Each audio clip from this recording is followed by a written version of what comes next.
nosso Deus. Exaltado é o Senhor, coroado sobre a terra, em tua glória. Olá, espero que estejam todos bem. Vim deixar aqui mais um vídeo do Momentos com Deus. O texto que eu separei para hoje é um texto bem conhecido. Fica lá no final do Sermão do Monte, no livro de Mateus, capítulo 7, do versículo 24 até o 27. E diz assim: Portanto, quem ouve essas minhas palavras e as pratica é como um homem prudente que construiu sua casa sobre a rocha. Caiu a chuva, transbordaram os rios, sopraram os ventos e deram contra aquela casa, e ela não caiu, porque tinha seus alicerces na rocha. Mas quem ouve essas minhas palavras e não as pratica é como um insensato que construiu a sua casa sobre a areia. Caiu a chuva, transbordaram os rios, sopraram os ventos e deram contra aquela casa, e ela caiu, e foi grande a sua queda.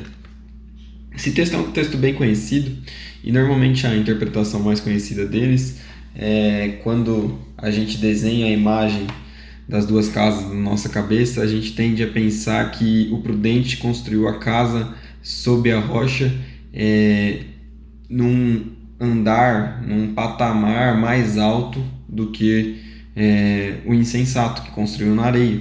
Então a gente tende a pensar que a rocha era um local alto e por isso que ele estava seguro da tempestade, seguro das inundações, seguro das dificuldades que aparecessem contra aquela casa. Mas a interpretação que eu mais gosto é de pensar, baseado no versículo 25, que fala que quando vieram a chuva, transbordaram os rios e a casa não caiu, mas ela não caiu por quê? Porque tinha os seus alicerces sob a rocha. Quando a gente fala de alicerce, a gente pensa em fundação. Quando a gente vai construir uma casa, a gente sabe que para a casa poder ser bem sustentada, a gente precisa cavar, precisa buscar a fundação e ali na fundação fazer o alicerce. E a casa fica no mesmo patamar das outras casas, na mesma altura, com a mesma aparência. Por quê? Porque o alicerce ninguém vê, ele fica escondido, ele fica no subterrâneo. E eu acho que era isso que Jesus estava querendo mostrar. Ele estava falando para os fariseus, estava falando sobre principalmente não viver só pelas aparências. Quando Jesus fala que a gente precisa ser prudente e ter o alicerce sobre a rocha, a grande rocha é Ele. E quando a gente fala de ter um alicerce em Jesus, a gente está falando de cavar, de buscar, de conhecer, de ter intimidade, de estar mais próximo, de poder buscar uma comunhão maior a cada dia. Isso que é o alicerce verdadeiro. Não é a nossa aparência da nossa casa, porque provavelmente as duas casas tinham a mesma aparência. Provavelmente a casa do insensato era tão bonita, aparentemente por fora, quanto a do prudente. Porém aquela casa não tinha alicerce, ela não tinha fundamento. E outro ponto interessante é que a dificuldade ela se abateu nas duas casas. Não é só porque a casa tinha alicerce, tinha fundamento e ele era prudente que ele não passou por dificuldade.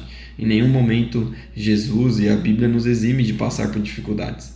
O que ele nos instrui é fazer igual o prudente e buscar o alicerce nele, ter uma vida realmente de comunhão, de intimidade com ele, que vai fazer a gente passar bem pelas dificuldades e não cair.